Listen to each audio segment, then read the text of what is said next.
प्रिय मित्रों नमस्कार।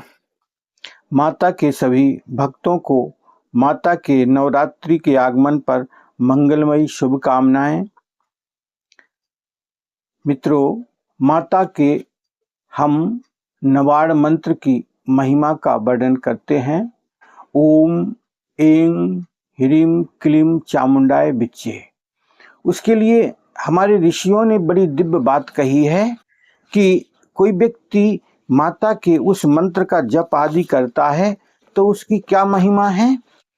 जागृतम ही महादेवी जपम सिद्धि कुरुष्व में ऐंकारी शिष्ट रूपाये ह्रींकारी प्रतिपालका क्लींकारी काम रूपिण्ये बीज रूपे नमोऽस्तुते चामुंडा चंडघाती चा ऐंकारी वरदायिनी विच्चे चा भयदा नित्यम नमस्ते मंत्र रूपिणी।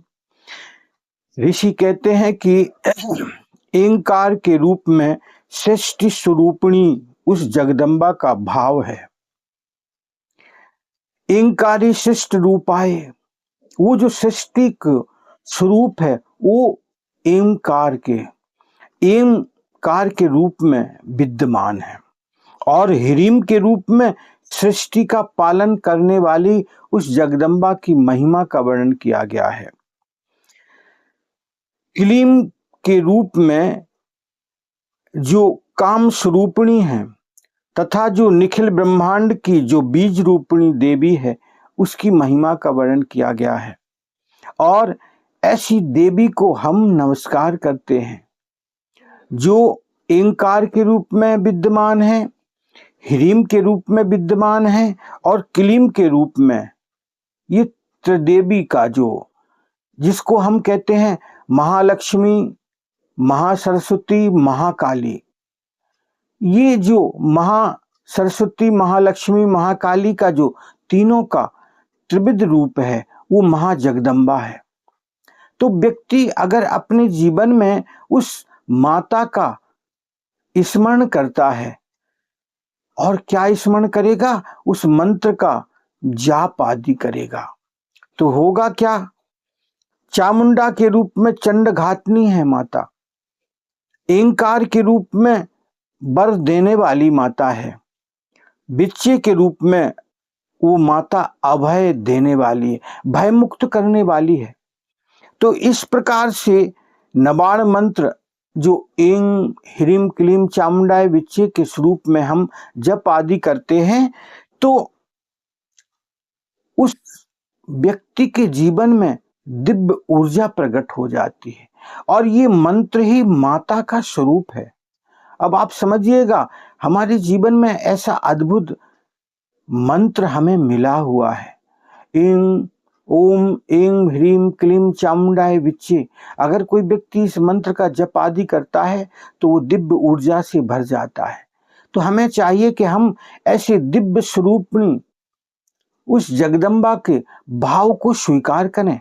अपने जीवन में अगर उसका स्मरण करते हैं, उस भाव को हम स्वीकार करते हैं, जप आदि करते हैं तो हम दिव्य ऊर्जा से भर जाते हैं और हमारा जीवन भी उस आनंद स्वरूप उपलब्ध हो जाएगा।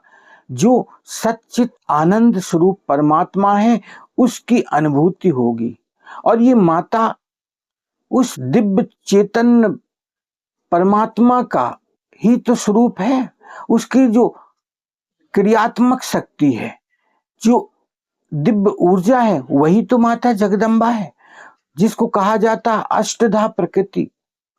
प्रकृति और परमात्मा इस संसार में वो दिव्य तत्व हैं जिनको हम जान करके, उस आनंद स्वरूप को हम पहचान करके अपने जीवन का आनंद स्वयं अनुभव कर सकते हैं। तो हमें अपनी आंख को खोलना है।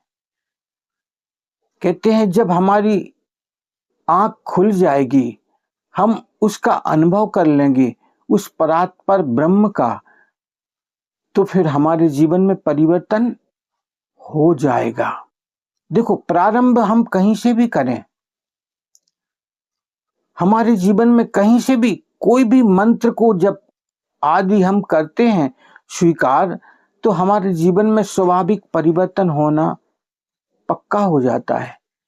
क्योंकि व्यक्ति के जीवन की ऊंचाई जब उसका अंतःकरण स्वीकार कर लेता है, उस ऊंचाई पर पहुंच जाता है, तो दिव्य चेतन अवस्था को जब व्यक्ति प्राप्त कर लेता है तो आनंद की अनुभूति उसे स्वतः हो जाती है। और वही तो चैतन्य सत्ता सब जगह व्याप्त है। परमात्मा की एनर्जी, जो परमात्मा की ऊर्जा है, वो सर्वव्यापक सत्ता है। उसे हमें पहचानना पड़ेगा, उसे हमें जानना पड़ेगा। और जाने बिना होए नहीं प्रीति। देखो भाई, बिना जाने हमारा प्रेम नहीं होगा, क्योंकि जब हम खोज करेंगे तभी तो बात बनेगी। खोज करना हमारा धर्म। हम जन्म से पहले भी उदर में जब थे माता के, वहां पर भी हम प्रार्थना करते थे कि हे प्रभु, हमें संसार में बाहर निकालो। हम आपके प्रेम में डूबेंगे, आपकी भक्ति में डूबेंगे और हम आपका स्मरण करेंगे ताकि हमारा जीवन आनंदमय हो जाए। ऐसे हम गर्भ में भी माता के रह करके प्रार्थना करते थे परमात्मा। लेकिन बाहर जगत में आकर हम भ्रमित हो गए, उलझ गए। तो इस बात को हमें पहचानना है। मित्रों, यही तो जीवन का परम सत्य है। परमात्मा का स्वरूप क्या है? सत्यम शिवम सुंदरम। और इस भाव को हम जाने तो हम माता के इस मंत्र का अगर पाठ करते हैं, जप करते हैं, तो हमारा जपम सिद्धि कुरुषु में कहते हैं जप सिद्ध हो जाता है, तो हमारा अंतःकरण भी शुद्ध हो जाएगा। जप को जब हम करेंगे, स्मरण करेंगे, ध्यान करेंगे, सुमरन करेंगे, चिंतन करेंगे, तो माता का अद्भुत भाव हमें उपलब्ध हो जाएगा। तो यही तो जीवन का सत्य है। हरिओम तत्सत। मित्रों, हम इसकी चर्चा और भी आगे करेंगे। हरिओम तत्सत।